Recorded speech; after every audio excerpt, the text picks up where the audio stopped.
Hello everyone, Roots here, and I've recently been playing both God of War Ascension and Gears of War Judgment, the two big name prequels that recently came out, and I thought I'd use this video as a way of giving you both my thoughts on each game, as well as my thoughts on prequels in general. This video is going to be a little different than most of my other inside my head videos, primarily because I'm going to be using Ascension and Judgment to help illustrate my points on prequels, while also kind of comparing and contrasting the two. Now I know many reviewers have criticized both of these games as falling short of the other entries in their respective series, but let me start out by saying that I personally enjoyed both of these games, and I certainly do not in any way regret paying full price for either one of these games. The reason I think people generally have problems with prequels is that they don't naturally or innately fit into the stream of progression that we're kind of accustomed to seeing in games. Generally, as the series moves along, it evolves. Graphics get better, controls get tighter, stories become more epic, and new gameplay elements are introduced. But how can you do this in a prequel and not make things seem forced or out of place? It's definitely a very difficult problem, and that's why so many prequels just don't live up to the games that narratively precede them. So let's look at the graphics.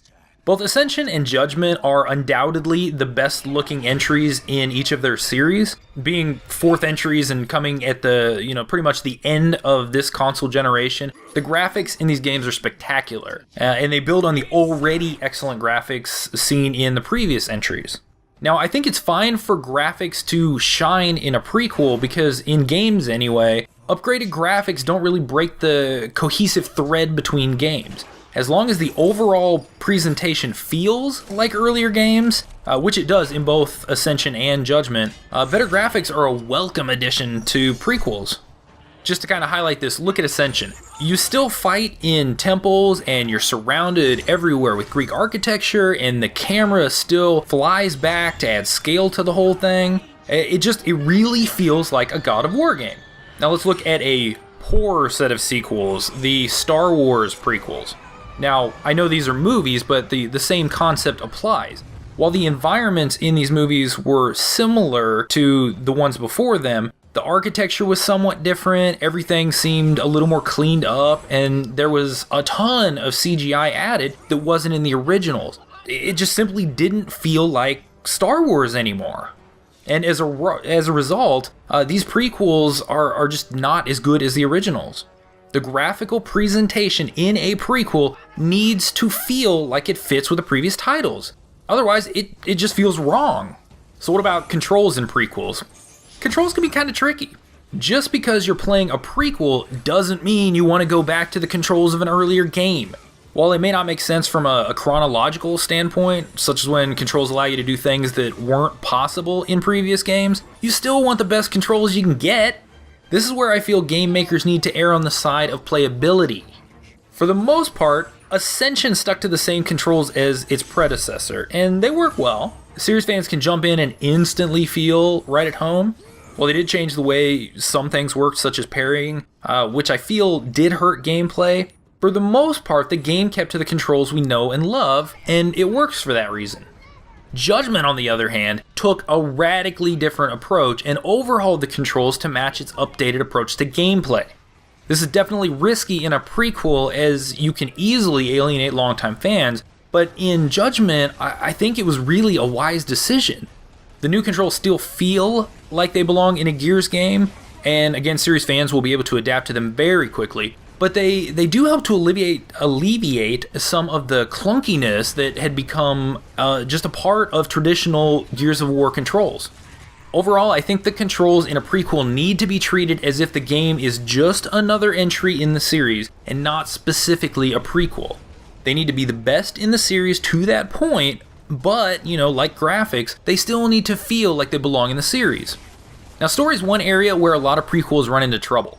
The question I always ask about prequel stories is, does it tell a story that I really want to hear? Do I care about these events, even though I've already seen how the overall story ends? A lot of the time, the answer is no. Many prequels tell stories that don't really add anything to the overall mythos, at least not in a meaningful way, and if they do, they may be supplying info that I really don't care about.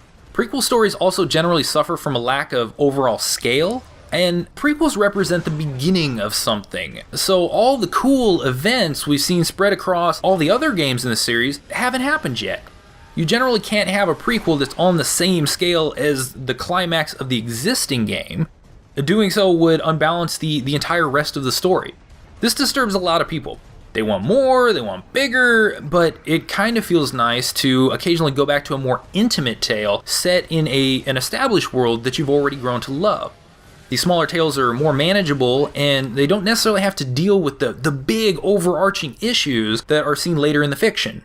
While I personally like this, it does somewhat go against a natural progression of things. So I understand why many people shy away from these pared down stories that are often in prequels.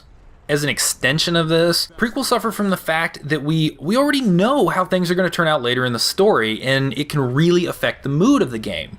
For example, we've seen Damon Baird in all the other Gears of War games, so we know he's not going to die at any point in Judgment. This automatically eliminates a source of tension. The mood of the game is different from, say Gears of War 1, because there, we didn't know who, if anyone, was going to make it out alive. With this staple of tension building gone, game makers need to find other ways of building tension, and this can be hard to do without forcing in new story elements. New characters, such as those seen in Judgment, help, but they suffer from the fact that we don't know them. So it's hard for us to feel emotionally attached to these characters we just met in the same way that we feel about the characters that we've grown to love throughout the rest of the series. For these reasons, the story in Judgment, particularly, is probably the game's weakest aspect. I mean, it tells a fairly interesting tale in, admittedly, a unique way that I found refreshing, but it's not necessarily a story that I needed, nor is it a story about someone or some event that I really cared about. Now, God of War Ascension does a much better job in the story department. Kratos' troubled past and the events that led up to the revenge quest against Ares are actually something I want to hear about. Here we get to see Kratos before he was a god, at the time where he was still reeling from killing his family. He's kind of more of a lost soul. He's confused and angry and sad, and you see how he becomes who he is in later games. I really enjoyed this about Ascension, and I like seeing this more human Kratos. You can really kind of relate to the themes of loss and remorse that are portrayed throughout the story. Admittedly, this is also an area of the game that troubled many fans. They didn't like this more human version of Kratos and felt his revenge tale from the original trilogy was more engrossing. I think this is entirely a matter of personal taste. I mean, regardless of how you feel about the story, at least it positions itself to tell a tale about something meaningful that, we may actually care about. Now, the last place where prequels generally run into trouble is gameplay. Obviously, it's hard to introduce new gameplay elements and mechanics into a prequel without creating continuity errors, but players crave new features. It's just a fact of life. And game makers need to find a way to balance these two desires. Now, Judgment shines in this area. Epic has always said that it will choose gameplay over story if a compromise between the two must be made, and it shows here.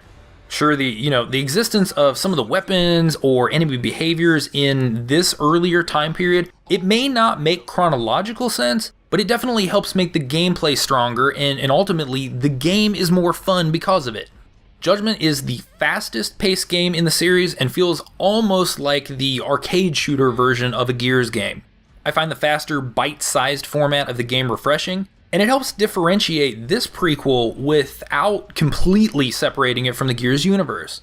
I personally really like the new format, but I know, a lot of players have said they feel this is the dumbed-down, kind of modern warfare version of a Gears game. Now, while I think this proclamation may apply to some of the changes made in the multiplayer modes, I think at least in the single player, it's hardly justified. And it really only looks at things kind of on a very superficial surface level without really affording the game the chance that it deserves. Whereas Judgment fell short in the story department, it certainly stands tall in the area of gameplay.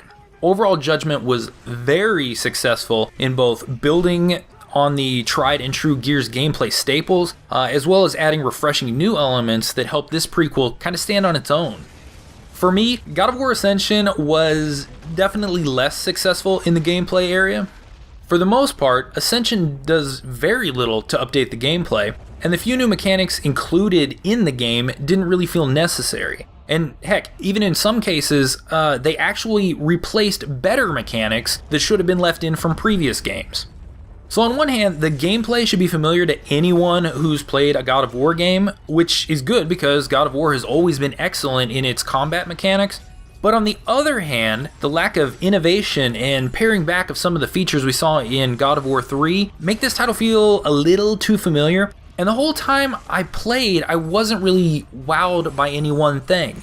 It kind of felt, been there, done that. This seems to be, in all the reviews and everything, this seems to be a common complaint with the game, and I really think the developers missed an opportunity to add new gameplay mechanics. It could have been as simple as, say, giving Kratos, new combat moves based on his Spartan past that, maybe the Fury strip away later, or something along those lines to reinvigorate combat while still remaining true to the game's overall lore. Gameplay can really make or break a prequel, and there's such a fine line to walk in this regard that it's easy to see why so many prequels fall short in this department. So, which game was the better prequel? God of War Ascension or Gears of War Judgment? I have to say, at least for me, as a prequel, a game should fill an important gap in the series that is worth exploring, at least in terms of, story-wise. In this regard, I feel God of War is definitely the better prequel. While I didn't necessarily agree with some of the gameplay and control changes made in Ascension, the story is what really helped the game resonate with me. That being said, I must also say that I don't think Ascension was the better game. For me, Judgment was a much more enjoyable gameplay experience that introduced refreshing changes to the series. Now, while the story certainly didn't provide anything special, the gameplay changes more than made up for it. I'm glad I played through Ascension and really enjoyed the story, but Judgment has definitely commanded more of my gameplay time. So those are my thoughts on prequels, as well as my impressions on two of the biggest prequels to come out in quite some time. Now, I don't think prequels are inherently bad. Please take that with you. I just think they suffer from a unique set of challenges that are often difficult to overcome. So I'd like to hear what you think. What's your opinion on prequels? Are they all garbage, or do you think a game can actually be a truly outstanding prequel? Also, what is your favorite prequel in gaming? Please leave your thoughts in the comments, because I'd love to see what you have to say. As always, if you liked what you heard or saw here, please tell a friend about it. It really helps the channel out. And again, my name's Roots, and it's time for you to get out of my head.